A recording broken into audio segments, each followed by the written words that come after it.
Long, long ago, there was a man named Jacob. He lived in the land of Canaan. He had 12 sons, and Joseph was the 11th. When Joseph was 17 years old, this story began. Jacob loved Joseph the most. He made Joseph a beautiful coat. His brothers were very jealous. One night, Joseph had a dream. He and his brothers were binding crops in the field. Suddenly, his bundle stood up, and his brothers' bundles bowed down to it.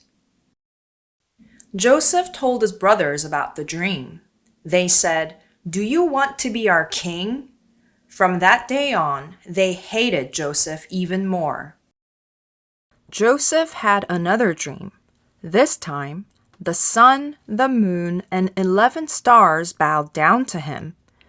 When he told it to his father, he rebuked him. "What is this dream? Will your mother and I and your brothers actually come and bow down before you?" And his father quietly thought about the dream. Joseph's brothers were grazing the flocks, far away from home.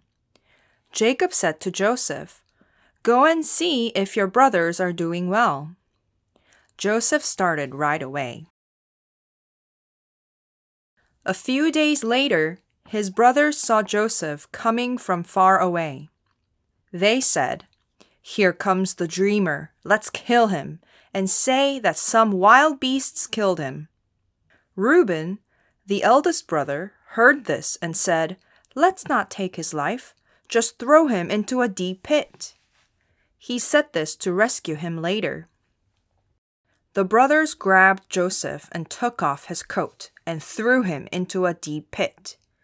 It was empty and there was no water in it. Before long, they saw a caravan coming. Judah said, "What will we gain if we kill Joseph? He is our own brother after all." They pulled him out and sold him to the merchants. The brothers killed a goat and dipped Joseph's coat in blood. They came home and showed it to their father. Jacob cried, "This is my son's coat. He was surely torn to pieces by a wild beast." Jacob mourned for Joseph for many, many days. Joseph was taken to Egypt and sold to Potiphar, Pharaoh's official. Joseph worked hard. Everything he did went well because God was with him and blessed him. Potiphar put Joseph in charge of everything. Now 10 years had passed. Joseph became strong and handsome. Potiphar's wife told Joseph to sleep with her. Joseph said, "My master trusts me. You're his wife. How could I do such a thing and sin against God?" She asked him again and again, but Joseph said no. One day, Joseph went into the house to do his work. No one was there except Potiphar's wife. She grabbed Joseph's coat and said, "Come to bed with me." But Joseph ran away. She screamed, "Joseph tried to rape me." When Potiphar came home, his wife showed the coat to him. She said, "That Hebrew slave you brought here, he tried to rape me." Potiphar became very angry and put Joseph in prison. Even in prison, God was with Joseph. God showed him kindness and favor. The prison keeper put him in charge of the prisoners. 2 of Pharaoh's officials were put in prison. They had strange dreams. Joseph saw them and asked, "Why do you look so worried?" The cupbearer said, "I had a dream. I saw a vine with 3 branches. I squeezed the grapes into Pharaoh's cup." Joseph said, "You will be restored after 3 days. When all goes well, please remember me." The baker said, "I had a dream too. 3 baskets of bread were on my head. Birds were eating the bread. Joseph said, "The dream is not good. In 3 days you will die." It was Pharaoh's birthday. The cupbearer was restored to his job. The baker was put to death. Everything happened just as Joseph said, but the cupbearer forgot about Joseph. 2 years later, Pharaoh had a dream. 7 healthy cows came out of the river and grazed. Then 7 thin and ugly cows came out. The ugly cows ate up the healthy cows. Pharaoh woke up. Pharaoh had a second dream. 7 healthy grain grew on the same plant. Then 7 thin grain grew after them. The thin grain swallowed the healthy grain. In the morning, Pharaoh's mind was troubled. He called all the wise men and magicians. No one could explain the dreams. Then the cupbearer remembered Joseph. He told Pharaoh about Joseph. Pharaoh sent for Joseph right away. Joseph took a shower, changed his clothes, and went to Pharaoh. Pharaoh said, "I heard you can explain dreams." Joseph said, "God will give Pharaoh the answer." Pharaoh told Joseph his dreams. Joseph said, "God is showing what will happen. The 7 healthy cows and grain mean 7 good years. The 7 thin cows and grain mean 7 hard years." Joseph went on, "7 good years are coming. After that, 7 hard years will come. God will do it soon." Joseph gave Pharaoh advice. Choose a wise man and put him in charge. Collect grain during the 7 good years. When the 7 hard years come, open the storehouses. This plan will save lives. Pharaoh said, "God has shown all this to you. No one is as wise as you." Joseph was put in charge of all Egypt. From slave to ruler, God's plan came true. Pharaoh put his ring on Joseph's finger and dressed him in fancy royal clothes. He had Joseph ride in a special chariot. People shouted, "Make way!" Everyone bowed down to him.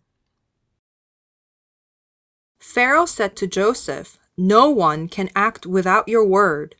He gave him a priest's daughter as a wife. When all this happened, Joseph was 30 years old. There were 7 good years. The land produced a lot of food. Joseph collected huge amounts of grain and stored it in the cities. 2 sons were born to Joseph. Then the 7 hard years began. There was famine everywhere. But in Egypt, there was plenty of food. People came and asked Pharaoh for food, and he said, "Go to Joseph." In Canaan, there was a severe famine too. Jacob heard that Egypt had a lot of food. He sent 10 of his sons to buy grain. He did not send Benjamin because he was afraid to lose him. Joseph's brothers came and bowed down to him. Joseph recognized them immediately, but they did not know him. Joseph remembered his dream. Joseph shouted loudly, "You are spies!" The brothers said, "No, we are not spies. We came to buy food. We were 12 brothers from Canaan. The youngest is with our father, and one is no more." Joseph said, "You are spies. If you are not, prove it. One of you must go and bring your youngest brother. Until then, the rest of you will stay here in prison." After 3 days, Joseph said, "Do this, and you will live. One brother will stay in prison. The rest will take grain to your family.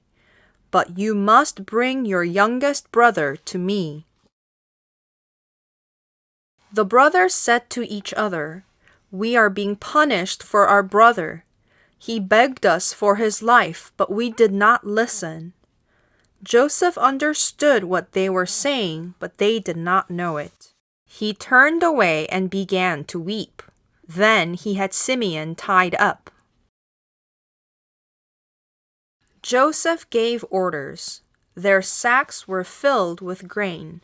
Their money was secretly put back. On the way home, the brothers found the money. They turned to each other and trembled. When they returned home, they told Jacob what happened. Jacob said, "Joseph is gone and Simeon is gone. Now you want to take Benjamin. Everything is against me." Reuben said, "I will surely bring Benjamin back. If I fail, you can kill my sons." Jacob said, "No, he will not go. He is the only one left. If harm comes to him, you'll bring me down to the grave in sorrow." Time passed, and the famine became worse in Canaan. Jacob said, "Go buy some food." Judah said, "If you send Benjamin with us, we will go. But if not, we will not go." Jacob said, "Why did you tell him about Benjamin?" The brothers said, "He asked about our family. Is your father still living? Do you have another brother? We just answered his questions." Judah said, "Send Benjamin with me and we will go right now. I will guarantee his safety. If I do not bring him back, I will take the blame forever." At last, Jacob said, "Take the gifts to the man. Take extra money and return the money that was in your sacks. Take Benjamin and go." Jacob prayed, "Please show us mercy. Let Simeon be free. Bring Benjamin back safe." So the brothers took the gifts, the money, and Benjamin, and hurried down to Egypt. When Joseph saw Benjamin with his brothers, he said to his servant, "Take these men to my house. Prepare a meal." The brothers were afraid. They thought it was because of the money. The brothers said to the servant, "We brought the silver back." The servant said, "Don't worry about that. I got the money." Then he brought out Simeon. Joseph came to his house. The brothers gave him the gifts and bowed down. Joseph said, "How is your old father? Is he still living?" They said, "Yes, he is still alive and well." Joseph saw Benjamin. He said, "Is this your youngest brother, the one you told me about?" Then he could not hold his tears, so he ran out of the room and wept. After a while, he came back and said, "Serve the food." Joseph and the brothers were seated at different tables. The brothers had been seated in the order of their ages, from the firstborn to the youngest, and they were very surprised. Joseph gave them food from his table, and Benjamin's portion was 5 times as much as everyone else's. They ate and were happy together. Joseph gave secret orders to the steward. "Fill their sacks with much food. put the money back. Then put my silver cup in the youngest one's sack. The next morning the brothers left. When they had not gone far, Joseph said to the steward, "Go after them at once. When you catch up with them, say, 'Why did you repay good with evil? You took my master's silver cup.'" The steward caught up with them and did what Joseph said. The brothers said, "We would never do anything like that. We even brought the money back.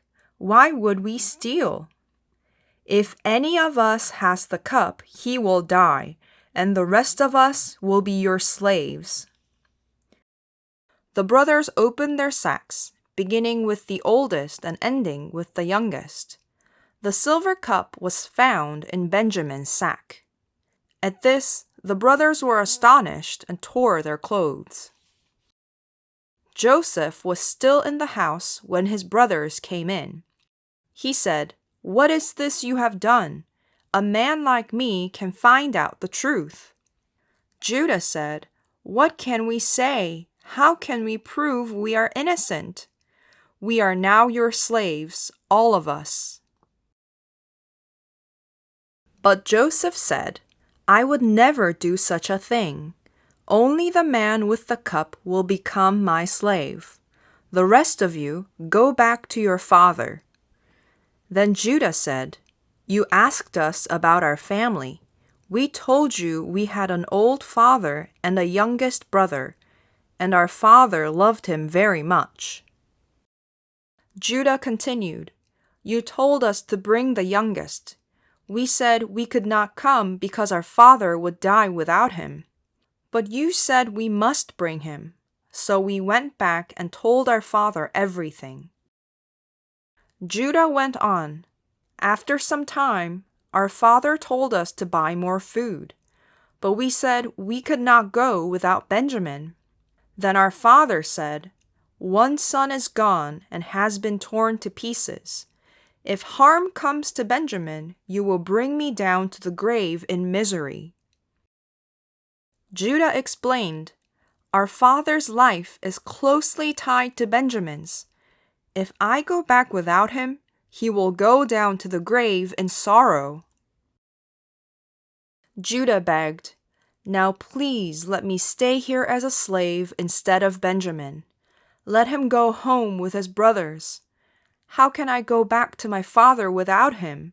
No, I cannot let my father die in sorrow."